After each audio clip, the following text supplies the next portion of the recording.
The headlines. The House approves state of emergency.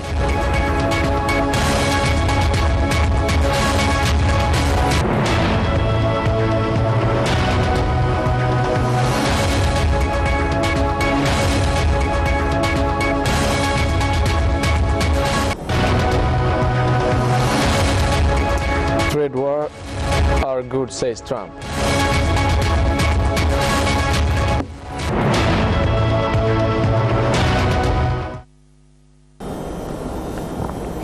Hello, this is OBN English News Time.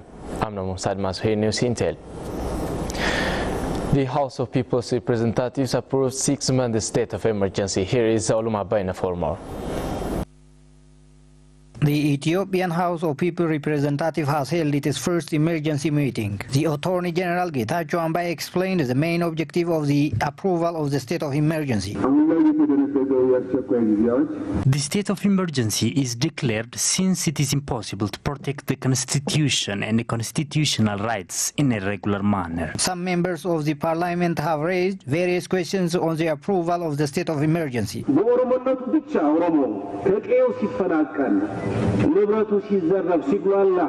How is the state of emergency seen with the Oromo citizens displaced from their home? What about the rehabilitation process?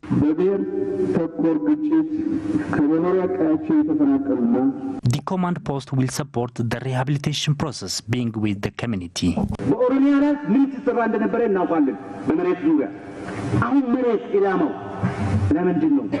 We know what has been done in Oromia so far. How could the state of emergency concerned about land? It is not about encouraging rent seekers, rather it is about saving lands and promoting investors. Some of the members also raised the reasons for favoring the state of emergency. We favor the state of emergency since there is no stability in the country. Currently, it is difficult to freely move. There are also obstacles to freely purchase, so state of emergency should be supported. The parliament has approved the decree by vote of 346 in favor to 88 against with 7 abstentions. 8 members of the parliament were not present.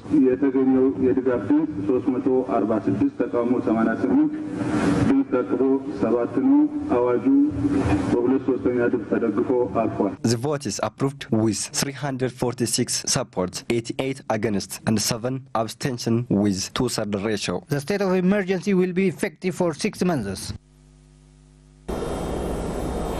Ethiopians have celebrated 122nd anniversary of victory of Adwa that ended Italian colonial ambition. Here is the detail. 122nd Adwa Victory Day has colorfully marked at Adwa Mountains and across the country. The day is Ethiopia's victory over Fascist Italy on Ethio-Italian War 1896 at the Battle of Adwa. While celebrating the day at national level under the Soloda Mountain of Adwa, Ethiopian Patriots Association President Lij Daniel Jote remarked that forefathers claimed victory over Fascist Italian heavily armored forces by their traditional rifles. He called on the existing and coming generation to strengthen love and unity for the sovereignty of their country.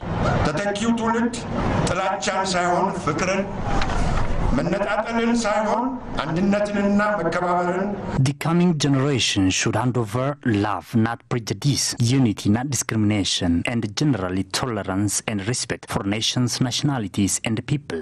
Minister of Culture and Tourism Herut Waldemariam for her part stated that Adwa heroes and heroines unified their difference for sovereignty of Ethiopia. She stressed that the existing generation has a responsibility of transferring respected, prosper, and sovereign country to the next generation. The FDP President Dr. Mulatu Teshome on the occasion remarked that the Adwa victory has foiled the colonial powers' Berlin colonization plan. He underlined that Ethiopians would never tolerate any violence of the country's sovereignty, whatever difference they have internally. He mentioned those international heroes and heroines who campaigned for freedom by spirit of Adwa victory.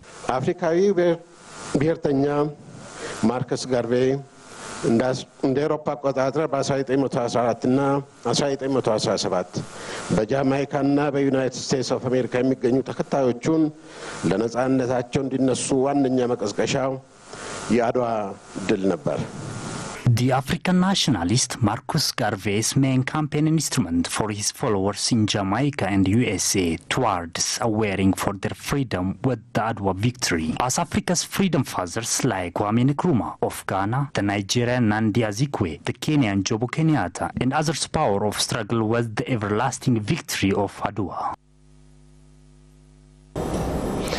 Scholars say that even if Afan-Oromo is widely spoken language in Africa, it hasn't got the intended recognition so far. So Richard Kabanechas looked at Yeron Tolera's report. Scholars and the linguistic experts said the effectiveness of Afan-Oromo language is described by its socio-economic and political influence. Afan-Oromo language is spoken by more than 40 million people, and it is the third widely spoken indigenous African language following Hausa and the Kiswahili language, as stated on the study conducted by Professor Muhammad Hassan, as he published on Journal of Oromo Study, Volume 17. Afan-Oromo language is also the third largely used Afro-Asiatic language spoken worldwide, succeeding Arabic and Hausa language, as Dr. Milkesa Midaga wrote on his book Afan-Oromo fi Imamata Afani. Afan-Oromo language is called greater language of larger nations. The scholars described how Afan-Oromo language is greater.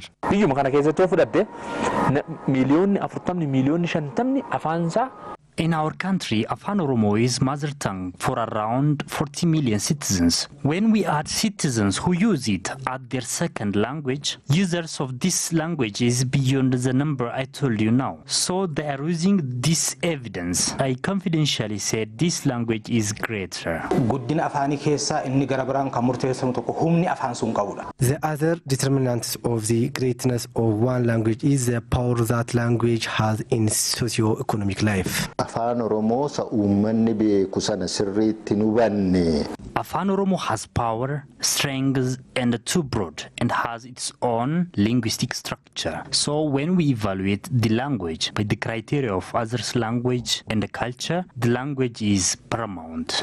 As Talaun Gamta writes on Journal of Oromo Study, Afan-Oromo languages spoken out of Ethiopia across Somalia, Kenya, Tanzania, and Sudan. The language in Ethiopia used as the second language by a number of ethnic groups such as Harari, Sidama, Burji, Kaficho, Bambasi, Gedao, Berta, Komo, Anuak, and Guragi, as stated on Mercury Bulcha books. Scholars said Afan-Oromo language do not get its appropriate respect and the state, even if it is the greater language of Africa and the world. Afan-Oromo kabajasaf malu, sadarkasaf malu.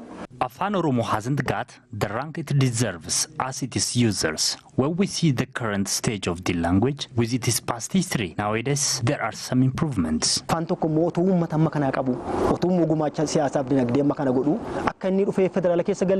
There is still some obstacles that restrict the language to make it federal language. Scholars suggest many homeworks to be done to make the language greater as it's praised and loved.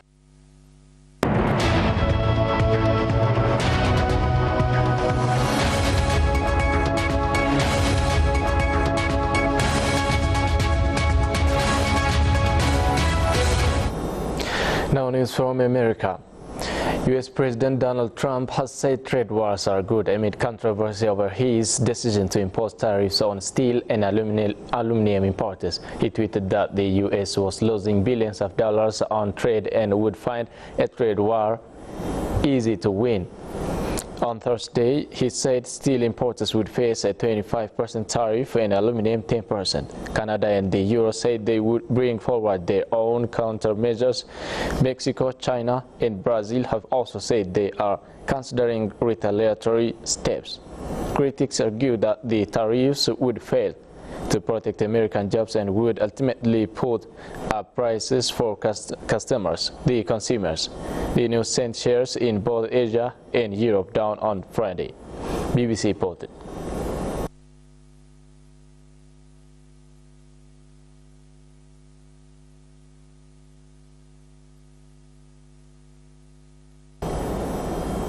That's all about our morning news. Thank you so much for joining us. Goodbye.